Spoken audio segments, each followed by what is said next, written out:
तो आपने सुना वज़ीर आज़म बता रहे थे कि इस बजट के क्या फ़ायदे हैं, किस तरह से ये बजट आने वाले हिंदुस्तान के लिए एक मुस्तहकम नींव रखेगा। उन्होंने ये भी कहा कि इससे किसानों को भी फ़ायदा होगा, गरीबों का भी भला होगा। किस तरह का भला होगा, बहुत सारी तफसील वो नहीं बता पाए। उन्होंने ये कहा कि आज के लिए इतना काफ़ी है। वो कल फिर इस बारे में तफसील से बात करेंगे।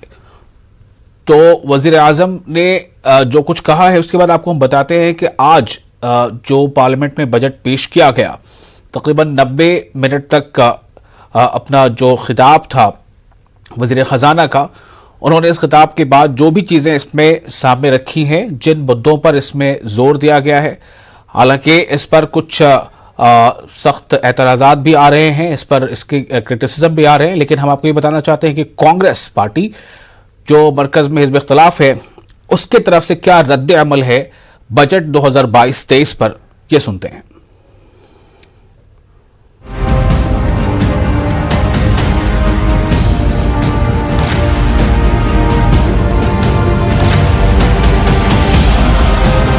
Honorable Speaker, sir, I present the budget for the year 2022-23.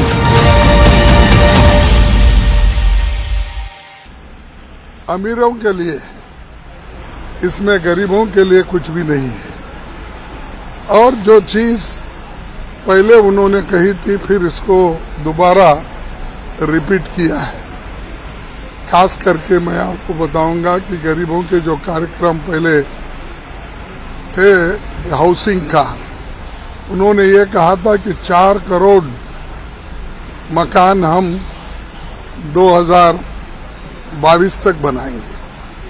तो कल के तो रिपोर्ट में और आज के रिपोर्ट में भी यही है कि सिर्फ 2 करोड़ मकान वो बना चुके हैं। फिर अब वायदा किए हैं कि 80 लाख मकान बनाएंगे। तो ये जो वायदे उनके हैं, ये वायदे सब एक के बाद एक झूठ होते जा रहे हैं। ये एक मैं और भी एक कहूँगा कि ये तो उनकी फिस्कल डेफिसिट के बारे में भी उन्होंने जो कहा है वो अभी भी बहुत ज़्यादा ही है। और जब ज़्यादा रहती है फिस्कल डेफिसिट में, नेचुरली उतना ही कर्जा भी बढ़ता है। और उसके बाद में उनकी जो योजना है, जो डीनेशनलाइज करने की, डिसइन्वेस्टमेंट करने की, वो योजनाओं में भी जो फायदेमंद है LIC जैसे, जो ऐसे संस्थाओं को भी अगर वो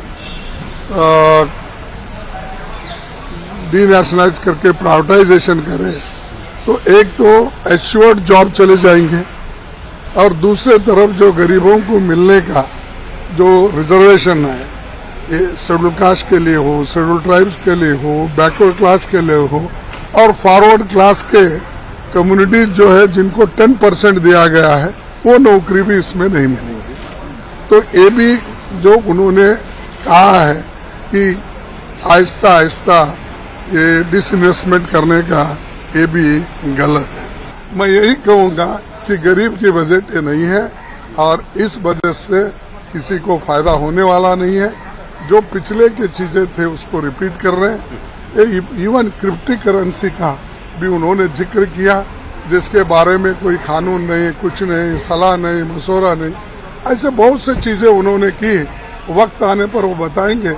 लेकिन आज मैं इतना ही बताऊंगा कि ये बजट गरीबों के लिए कुछ भी नहीं है, सिर्फ अपने दोस्त अमीर लोगों को फायदा करने के लिए, डिसइन्वेस्टमेंट करने के लिए।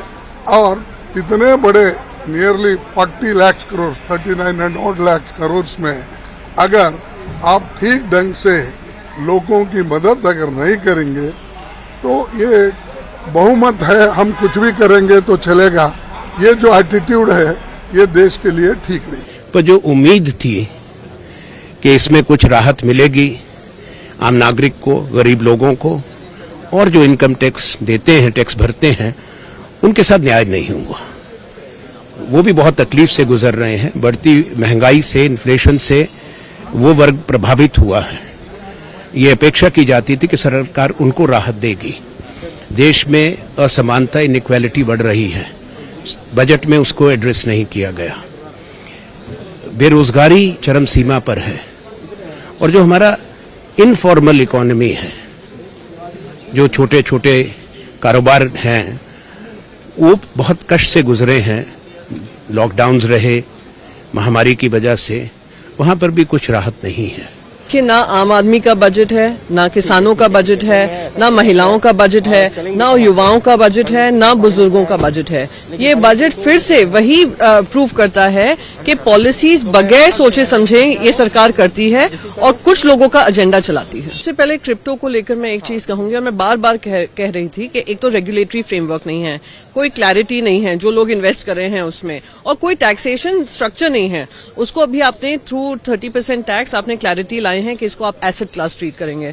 दूसरा, आप अपनी खुद का डिजिटल रुपी लाएंगे ब्लॉकचेन टेक्नोलॉजी के आधार पे, तो क्या आपका कनेक्शन रहेगा, वो भी क्लैरिटी नहीं है। मैं उम्मीद करती हूँ क्रिप्टो करेंसी जब बिल आएगा तो उसमें आप एक रेगुलेटरी फ्रेमवर्क बनाएंगे।